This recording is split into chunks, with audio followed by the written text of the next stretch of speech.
أما بعد فأعوذ بالله من الشيطان الرجيم بسم الله الرحمن الرحيم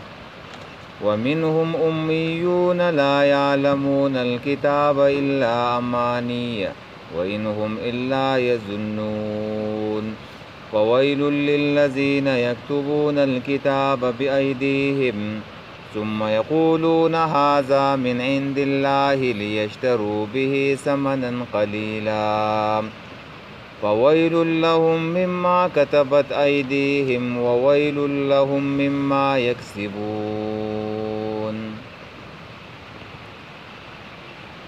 د یهودیانو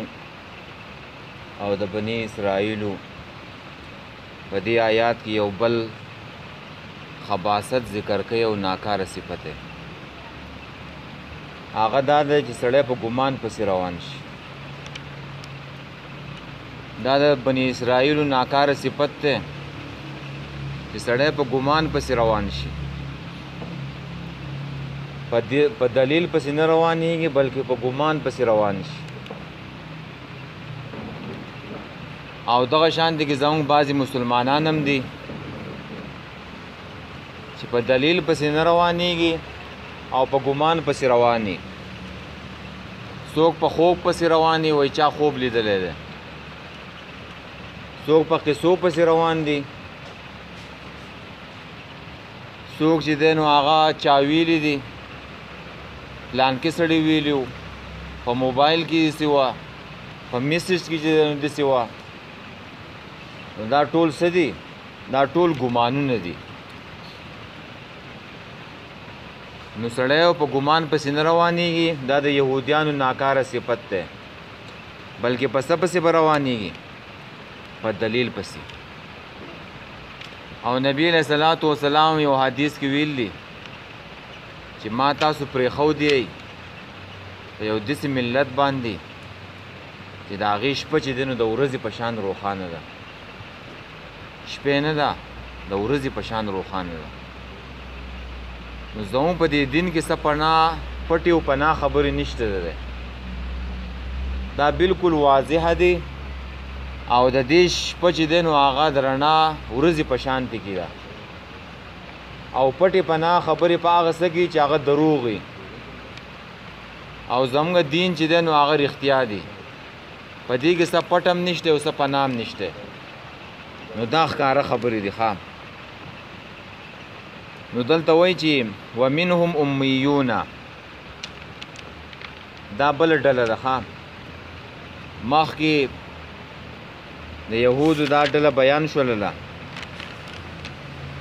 چې په دیو کې منافقین دي. دا منافقین یهودیان راضي مسلمانانو ته وایو، وایي مونږ ایمان راوړی دی او دا تاسو چې کومه خبرې کوئ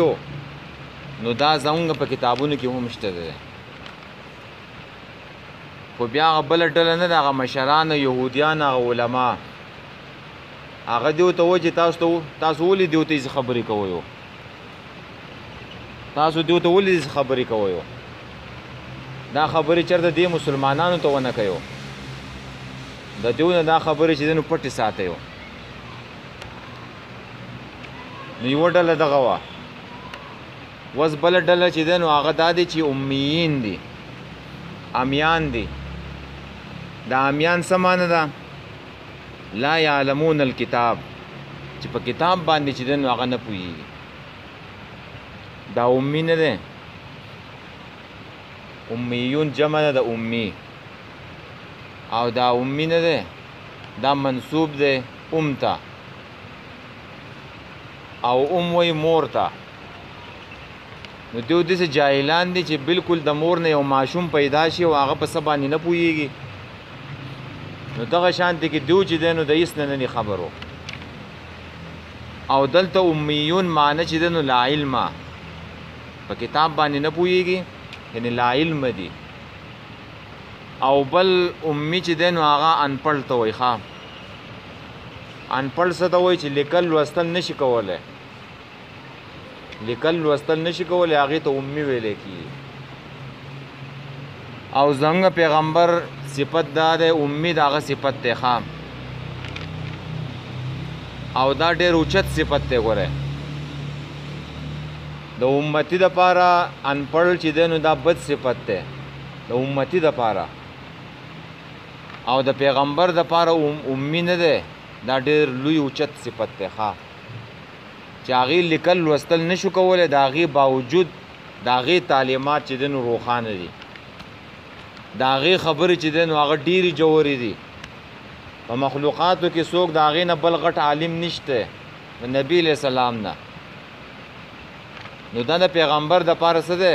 پیغمبر دپاره اوچت صفت دی ښه. وایي د یو سړي د چا ویلو چې ته په څه باندې نه پوهېږې او انپړې لیکل لوستل چې دی نو هغه نشي کولی. نو هغه ورته وویل چې په دې کې پرختی ده. نو هغه ورته وویل وایي زه که امي یم او انپړ یم نو خیر دی. وایي نبي علیه السلام چې دی نو امي او انپړ و. نو دا دومره ساده و چې نبي علیه الصلاة وسلام امي و، نو دا د هغه اوچت صفت و. او ته چې لیکل لوستل نشي کولی نو دا تا په تا کې چې دی نو عیب دی، عیب دا په تا کې نقصان دی. نو د امتی دپاره نقصان دی او د نبي علیه السلام دپاره څه دی؟ اوچت صفت دی ښه. نو دیو دغه شانته کې چې دی نو جاهلیانو او د کتاب باندې چې دی نو نه پوهېدله، او د خپل مشرانو او د دې علماو په خبرو پسې چې دی نو روان و، چې هغوی به ورته څه ویلو، بس هغه خبرې به چې دی نو زوتولې، هغه د دروغ خبرې د دیو په دماغو کې پرتې وي او ارزوګانې یې کولې، او بس په خواهشاتو په دې پسې چې دی نو روان و. دا امیین ځان د کتاب نه خبرولو. او د مسلمان دپاره هم چې دی نو ښه خبره دا ده چې دا امیون چې څنګه په یهودیانو کې وو، په یهودیانو کې وو، نو دغه شان دی دا امیین نه دي، دا په مسلمانانو کې هم شته دی ښه. په یهودیانو کې هم خلک په کتاب باندې نه پوهېدله، نه کتاب نه نو خبرو، او په مسلمانانو کې هم داسې خلک شته چې هغه د قرآن نه چې دی نه دي خبرو، د قرآن په تعلیماتو باندې چې دی نو هغه نه پوهېږي. نو پکار دا ده چې دا صفت او دا عیب چې دی نو د ځان نه لرې کړي، او کتاب چې دی نو قرآن چې دی نو هغه یې زده کړي، او علم چې دی نو دا زده کول چې دی نو پکار دی. نبی علیہ السلام فرمایي طلب العلم فریضة علی کل مسلم، د علم طلب کول نه دی، دا په هر مسلمان نارینه او زنانه باندې چې دی نو فرض دی. علم نه کم علم مراد دی، د علم نه مراد چې دی نو هغه د قرآن او د سنت چې دی نو هغه علم دی، شرعي علم و. او دا بل چې کم علم دی دنیایي علم و، نو موږ دې ته هم بد نه وایو، دا مې زده کول چې دی نو هغه پکار دی. د یو علومو ته شرعي علومو ته مقصد حیات ویلی شوی دی، د ژوند مقصد و، او دنیایي علوم نه دي، دا ذریعه حیات ته، ذریعه د ژوند ده. یو سړی به چې دی نو هغه به ډاکټر شي، انجینیر به شي، بس تنخواه به اخلي او پیسې به چې دی نو هغه به ګټي، نو دا د ذریعه حیات ته. او شرعي علوم چې کوم یې د قرآن او د سنتو، نو دا مقصد حیات دی، دا د ژوند مقصد دی، چې سړی چې دی نو هغه د علم نه د قرآن نه ځان خبر کړي او د الله تعالی بندګي چې دی نو هغه وکړي. نو دا علوم چې دی نو زده کول پکار دی. او یو خبره چې دی نو هغه سړی د داسې یادېږي، مثال په طور استاد درس کوي یا په سکول کې په کالج کې، نو که دا خبره چې دی نو دا حافظې ته ور واچوي او دهراوی کړي، نو یو څو ورځې به ورته یاد وي، خو چې میاشت هفته تېره شي بیا به ته چې دی نو هغه خبره هېره شي. خو د قلم برکت نه دی، د قلم و که په دې باندې ته یوه خبره د ځان سره ولیکې، نو هغه که 10 کاله پس چې دی نو ته کاغذ راوالې، نو هغه خبره به تا ته یاده شي. دا د قلم برکت و که نه، چې دی علماو محدثینو دیو چې دی نو څومره خواري وکړله او دا حدیث یې راجمع کړله، او دا د علم ذخیره دای چې دینو په قلم باندې ولیکل او د کتابونو په شکل کې چې دی هغه را روان دي او هغه چې دینو موجود دي که د هغوی نه وی لیکلی جو بس د هغوی په دماغو کې به ویویسته و مړه شوې خبره به ختمه شوې خو هغوی ولیکله ده او پخوا نه چې دی نو دا لیکل چې دی نو ډېر ګران و دغه قلم به و د لرګي او دغه مشمانۍ به وه دوات به و په دې باندې به چې دی نو دا لیکل کېدله او اوس خو جدید زمانه ده کمپیوټر راغی او پرنټر راغلی اوس چې دی نو هغه ډېر په اسانۍ باندې چې دی نو لیکل کېږي بالپینونه او پینونه راله اوس پکې چې دی نو نوي سافټویر راغلی اوس د لیکلو ته ضرورت هم نشته ته یې په خوله باندې وایه او هلته به په خپله لیکلی کېږي نو پخوانه زمانه کې چې دی نو دا ډېر ګران کار و ښه دې علماو دې له څومره وختونه ورکړلي په شپېته جلده او 50 جلده او 40 جلده هغه چې دی نو یو کتاب چې دی نو د محدثینو او د تفاسیرو چې دی نو لیکلی شوی دي نو دومره چې دی نو هغوی خواري کړله ښه په دې علم باندې نو علم زده کول نه دی دا په هر چا باندې چې دی نو فرض دی او دغه علوم هم زده کول پکار دنیایي علوم ځکه که دغه چا نه کړي نو بیا به چې دی نو په تفسیر باندې نه پوهېږي د اردو په یو کتاب باندې به چې دی نو نه پوهېږي نو دغه هم زده کول پکار دي دا هم چې دی نو د دې دپاره یي د قرآن تفاسیر په اردو کې ترجمې شوي دي په عربۍ کې شوي دي په هر زبان کې چې دی نو هغه موجود دي خو هغه څه شی دی ذریعه حیات ته او مقصد حیات چې دی نو هغه دا دی شرعي علوم د قرآن او د سنت علوم دا شرعي علوم دي نو ومنهم او ځینې د دیو نه امیون امیان دي هغه امیان چې لا علم دي په کتاب لا یعلمون الکتاب چې په کتاب باندې چې دی نو هغه نه پوهېږي اوس به یو سړي چې دی نو PhD ډګري حاصله کړي او ډېره غټه بلا به یو خو چې په کتاب باندې نه پوهېږي نو دا سړی ګورې انپړ دی دا سړی جاهل دی دا سړی په دې امیون کې چې دی نو داخل دی ډېر غټ خلک به ته وینې او پیچډیانې به یې کړي او غټې غټې بلاګانې به یو خو ته چې مونځ واورې نو مونځ وله نه ورځي د قرآن یو آیات ورته ووایه د قرآن آیات نشي ویلی نو اگر که ستا ته د دنیا غټه ډګري در سره ده خو چې ته قرآن نشي ویلی مونځ نشي ویلی نو ته په دې کې داخلي چې ته انپړ او جاهل یې ګوره ډېر غټ خلک و صورت اخلاص ولا چې دی نو نه ورتلو ښه صورت اخلاص نو اگر که غټ عهده ور سره ده او اگر که غټه ډګري ور سره ده خو چې صورت اخلاص نشي ویلی نو دا څه دی دا انپړ دی دا جاهل دی او دا ځینې خلک نه یو دا قرآن او مونځ داسې وایي لکه ته به چې په انګریزۍ کې وایو په انګریزۍ کې خاص کر دا خاریه دا خلک نه دی او دا چا چې انګریزي ویلي زموږ په دې مسلمانانو کې مشته چې الله اکبر وایي نو الله اکبر او دا خاریه خلک نه دی بسم الله الرحمن الرحیم بسم الله الرحمن الرحیم نو دا ته څه وی دا څه شی شو قرآن دی او که مونځ دی دا په عربۍ کې دی نو دا په عربۍ کې وی دا په انګریزۍ کې نه وی نو ډېر اوچت تعلیمونه به یې کړي خو چې قرآن او مونځ نشي ویلی نو هغه څه شی دی هغه انپړ دی ښه نو دې ته انپړ وایي چې هغه په کتاب باندې چې دی نو هغه نه پوهېږي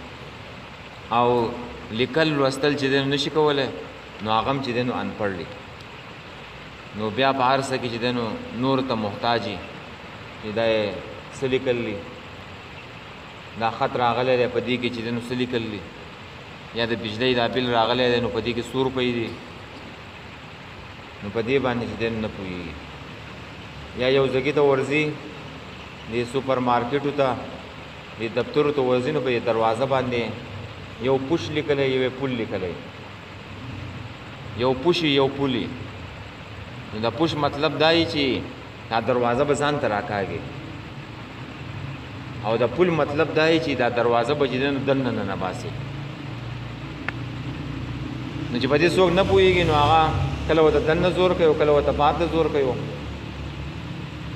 نو دا علم نه دی دا ښه شی دی ښه چې هېڅ څوک هم چې دی نو انپړ پاتې نه شي زموږ د قرآن د وحي اولنی ټکی نه دی وایي اقرا اولنی ټکی چې دی نو هغه دا دی چې اقرا ولوله نن مسلمانانو ته وګوره په علومو کې چې دی نو هغه ګوره ډېر شاته دي ښه په علومو کې ډېر شاته دي نور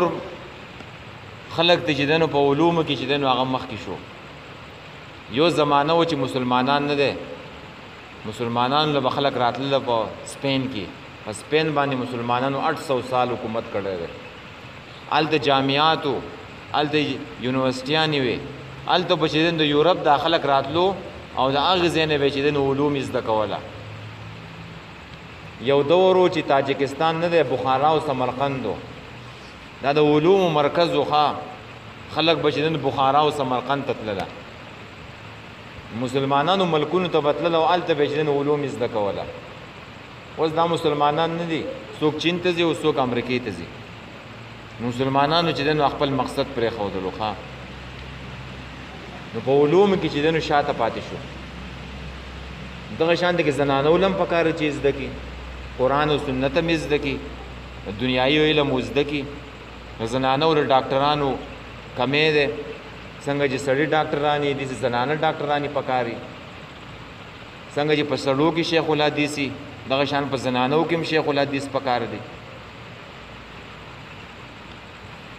نو دا زده کول پکار دي خام قرآن و سنت علوم نه دي نو لا یعلمون الکتاب چې نه پوهېږي په کتاب باندې د کتاب نه چې دی نو هغه نه دي خبر او دویم تفسیر چې دی نو هغه چا دا کړی دی چې دلته استثناء متصله ده یعنی کتاب تلاوت کولی شي خو په مقصد باندې چې دی نو هغه نه پوهېږي د مقصد نه چې دی نو نه دي خبرو اج تش تلاوت کوي لکه زموږ په دې مسلمانانو کې هم ډېر خلک چې دی نو هغه تش تلاوت کوي په تلاوت کې هم غټ ثواب دی خو د تلاوت سره فهم ضروري دی فهم د قرآن په ترجمه باندې د قرآن په هغه آیاتونو باندې د دې په دې مقصد باندې چې دی نو سړی پوه شي چې دا د الله تعالی خبرې دي چې الله تعالی چې دی نو ماته څه وایي ښه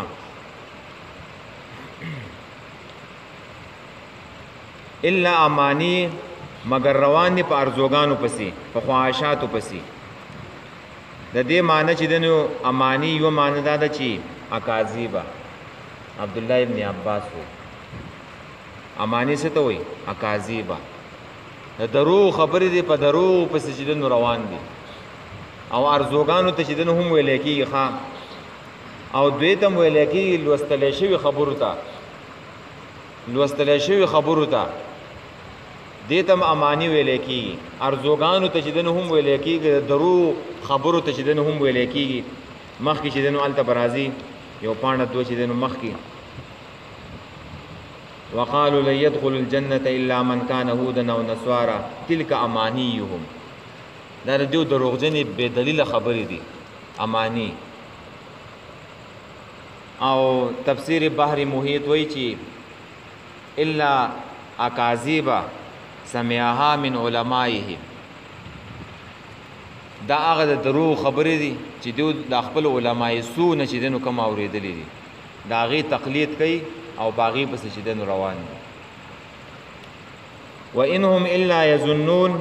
او نه دي دو مگر په ګمان پسې او په اټکل پسې چې دی نو روان دي تاویلی ما ویلی دي چاویلی ما ویلی دي د دروغ قصې دي خلکو ویلی دي نو الا یظنون مگر په اټکل او په ګمان پسې چې دی نو روان دي هغه اټکل او ګمان د دیو په مخکې راځي چې دی وویل چې جنت چې دی نو خالص زمونږ دپاره چې دی نو جوړ شوی دی دې جنت ته به چې دی نو بل څوک چې دی نو نه داخلي نو دیو به دا قسم چې دی نو خبرې کولې خام نو اوس دغه یوه ډله وه پکې په یهودیانو کې یوه ډله د امیانو وه امیان په بې دلیله خبرو پسې په دروغ خبرو پسې په ګمانونو پسې او په اټکل پسې روان دي اوس بل جماعت هغه بل جماعت چې دی نو هغه څه دی هغه دا ده چې د الله تعالی کتاب نه دی هغه چې دی نو بدلی مبدلینا لدین الله د الله تعالی دین چې دی نو هغه بدلی بل جماعت په دې یهودیانو کې چې دی نو هغه دا دی چې یهودو به د الله تعالی دین بدلو او د هغې نسبت به چې دی نو الله ته کولو نسبت به الله ته کولو خپلې فتوی به جوړولې خپله خبره به کوله خپلې فتوی به او د هغې ټول خلاصه به جوړوله او بیا به چې نسبت الله ته کوو چې دا الله تعالی ویلي نو اوس الله تعالی د دې په باره کې وایي چې فویل للذین پس هلاکت دی د هغه کسانو دپاره یکتبون الکتاب چې لیکي کتاب بیایدیهم په لاسونو خپلو باندې د ویل یو معنی چې دی نو هغه هلاکت دی تباهي ده بددعا ده او خیری دي چې د دې خلکو دپاره چې دی نو هلاکت دی او تباهي ده دویم د ویل چې دی نو معنی دا ده چې هو وادن فی جهنم دا په جهنم کې چې دی نو یوه کنده ده یوه کنده ده په جهنم کې او د دې کندې نه دی دا نور جهنم چې دی نو هغه او یا کرته چې دی نو د ورځې چې دی نو هغه پناه غواړي او د دې تفسیر قرطبي لیکلی په روایت د ابو سعید خدری رضی الله تعالی عنہ چې دای چې د دوه غرونو چې دی نو په منځ کې ده او دې ته چې یو انسان ورواچي نو 40 کاله به چې دی نو هغه به ښکته چې دی نو روان وي 40 کاله به ښکته روان وي نو دا په جهنم کې چې دی نو یوه کنده ده دې ته هم ویلی کېږي او هلاکت او تباهي او بربادۍ ته هم ویلی کېږي چې دا خیري دي ښه نو د دې خلکو دپاره هلاکت دی چې لیکي کتاب بیایدیهم په لاسونو خپلو باندې دا څومره بدبختي ده اوسو چې یو سړی راپاسي او د الله تعالی په کتاب کې تبدیلي کوي په تورات کې او د الله د خبرو په ځای باندې چې دی نو خپله خبره چې دی نو لیکي دا څومره شقاوت دی څومره غټ ظلم دی څومره لویه بدبختي ده د انسان دپاره ثم یقولون بیا وایي هذا من عند الله دا خبرې د الله طرف نه دي دا طرفه د الله نه دي دا بیا بله بدبختي ده چې د خپلو خبرو نسبت چاته کوي الله تعالی ته کوي دا ولې بدلیو د الله تعالی د کتاب ولې بدلیو او دا ولې وایي چې دا د الله تعالی خبرې دي دا د دې دپاره لیشترو به ثمنا قلیلا د دې دپاره چې واخلي په دې باندې قیمت لګو که دا ټوله دنیا هم پې چې ته واخلي نو دا لږه ده ګورې ښه د الله د کتاب په مقابله کې قل متاع الدنیا قلیل که تاله څوک دا ټوله دنیا هم درکوي خو د الله تعالی په کتاب کې تبدیلي کول دا ګورې چې دی نو د دغې په مقابله کې دا دنیا نه دا هیڅ شی نه دی ګورې نو دوی پې سالې پیسې نظرانې شکرانې وظیفې دې ته چې دی نو هغه ناست دي او د دې دپاره چې دی نو د خلکو دپاره د دې پیسې اخلي او د الله تعالی په کتاب کې تبدیلي کوي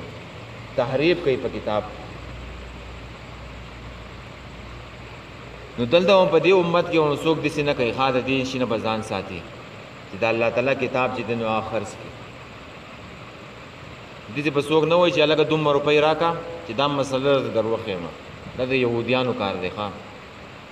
د دې نه به سړی ځان ساتي د الله تعالی په کتاب باندې پیسې یهودیانو اخیستلې بدلولې خلکو ته یو مسله چې ورښودله نو بغیر د پیسو نه به چې دی نو بل کار نه کوو فویل لهم پس تباهي ده د دوی دپاره ویل دی د جهنم کنده د دوی دپاره مما د هغه څه نه کتبت ایدیهم چې لیکلي دي لاسونه د دوی د دوی دپاره بیا چې دی نو تباهي ده چې د دوی لاسونو چې دی نو څه لیکلي ښه د الله تعالی خبرې چې دی نو بدل کړلي وویل لهم او هلاکت دی د دوی دپاره مما د هغه څه نه یکسبون چې دوی کسب کوي دا څنګه کسب دی کسب داسې دی چې د الله تعالی په کتاب باندې چې دی نو پیسې ګټي د الله خبرې بدلیو او په هغې باندې چې دی نو پیسې اخلي نو دا ویل نه دی دا د کسب د هغوی و او امور دنیایي ده، دنیای چې دنو په دې باندې ګټله. دا 2 ځله چې ویل راغې، دا اولنی 2 ځله، نو دا د دنیا د امور متعلق دی چې دا دیو کسبو، او دا بل ویل چې راغې د آخرنه، نو دا د آخرت سزا ده دیو د پاره. او یا چا ویل چې دینه مراد چې دنو 3 ادوار دي چې ویل د دیو د پاره په دنیا کې، دا بل ویل چې راغې نو ویل د دیو د پاره په قبر کې، دا دریم ویل چې راغې نو دا دیو د پاره ویل په آخرت کې. او یا دینه چې دنو وې 3 زمانی دي چې په ماضی کې د دیو د پاره ویل له،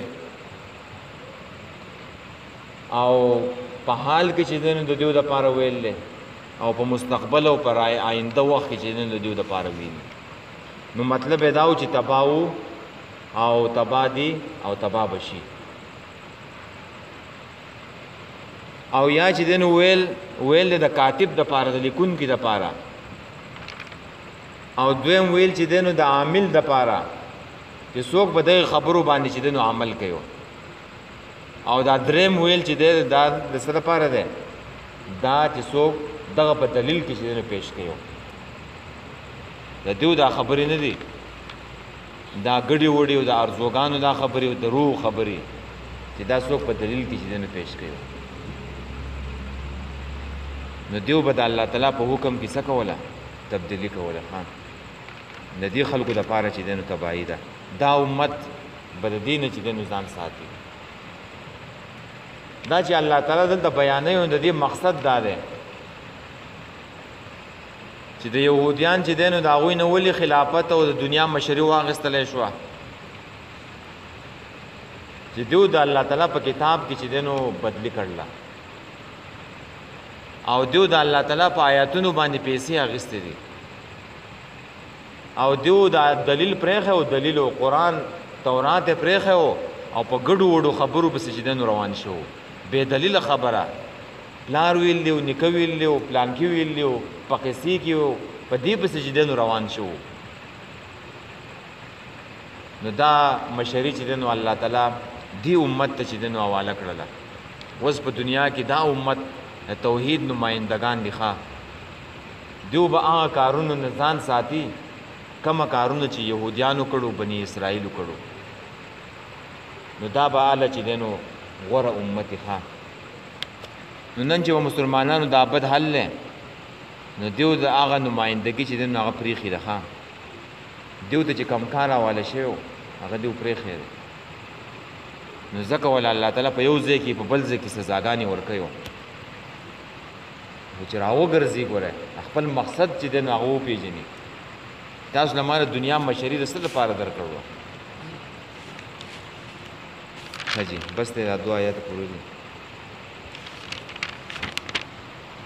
ومنهم او بعضې د دیونه امیون امیان دي لا یعلمون الکتاب چې نه پوهېږي په کتاب باندې الا امانیه مگر روان دي په ارزوګانو پسې او په دروغجنو خبرو پسې. وانهم او نه دي دیو الا یظنون نه دي دیو مگر په ګمان پسې روان دي، نه دي دیو مگر ګمان کوي. په ګمان پسې به نه ځي، په یقین پسې به ځي. ښه یقین او ګمان دا د یو بل چې دی نو هغه ضد دي. یقیني خبره نه خلکو خبرې ولې ته پیش کې، بس قرآن په خپله زده که، حدیث په خپله زده که، د هغې حواله ورکوه. په دې فیسبوکو کې او په دې میسیجونو کې خلک چې دی نو بس هر څه شیر کوي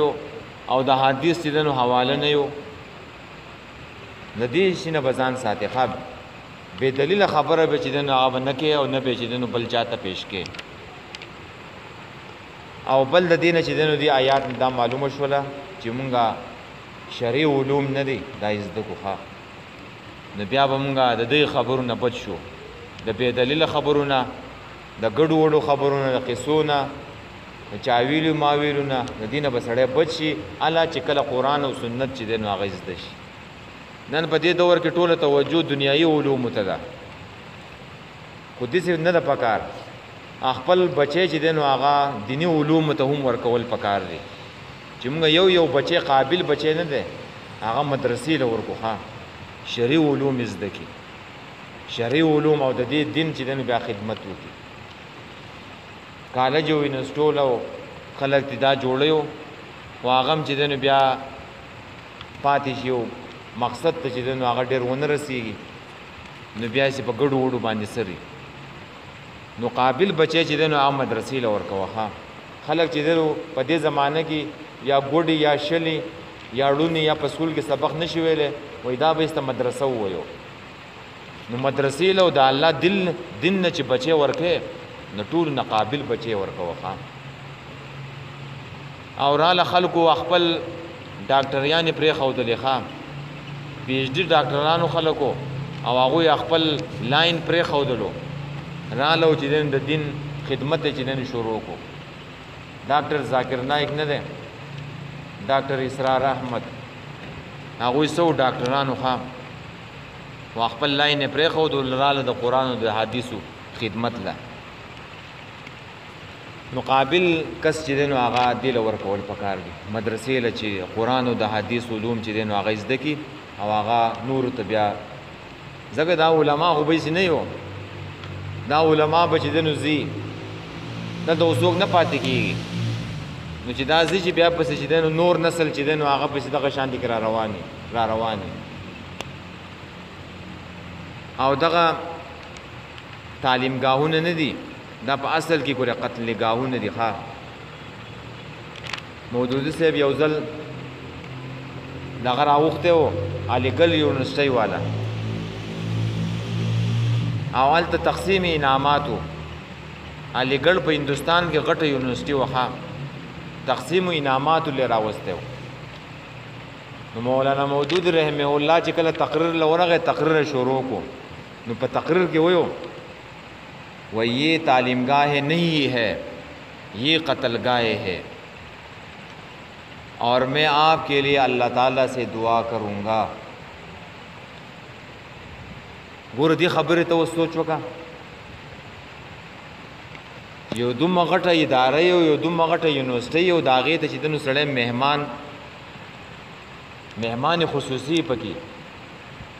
نو څوک دې څه خبره هلته کولی شي نن زمانه کې خو چې دی نو تا چا بوتلې دعوت دله چا درکو نو هغه ادارې متعلق به ته خبره کې اوچت خلک ناست دی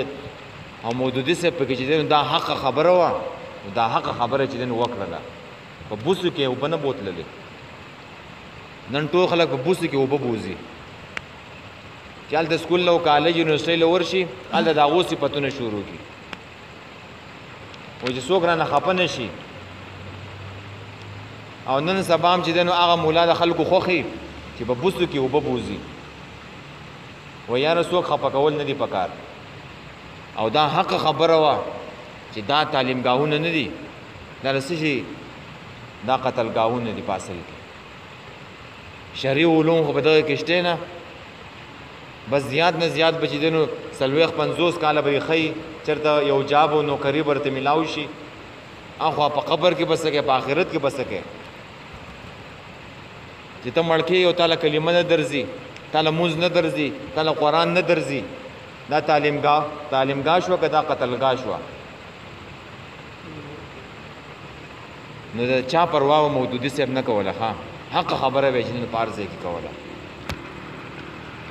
نو نن سبا دا چل دی چې خلک په پوسو کې اوبه بوځي خلک هغې ته ښه وایو ومنهم او بعضې د دیونه امیون انپړ دي امیان دي لا علم دي لا یعلمون الکتاب چې نه پوهېږي په کتاب باندې الا امانیه مگر روان دي په ارزوګانو و انهم الا یظنون او نه دي دوی مگر ګمان کوي فویل للذین پس هلاکت دا کسانو د پاره یکتبون الکتاب چې لیکي کتاب بیایدیهم په لاسونو خپلو باندې یعنې بدلۍ پکې د الله تعالی خبرې لفظي تحریف کوي په خپل لاسونو پکې خبره لیکي ثم یقولون بیا وایي خلکو ته هذا من عند الله دا طرف د الله نه دی لیشترو د دې لپاره چې واخلي به په هغې باندې ثمنا قلیلا پیسې لګي فویل لهم پس تباہی د دیو د پارا مما دا سن كتبت ایدیهم چې لیکلي د لاسونو د دیو وویل لهم او هلاکت د دیو د پارا مما دا سن یکسبون چې دیو کسب کوي دا کسب دی چې پیسې اخلي او د الله تعالی دین چې دین هغه بدلي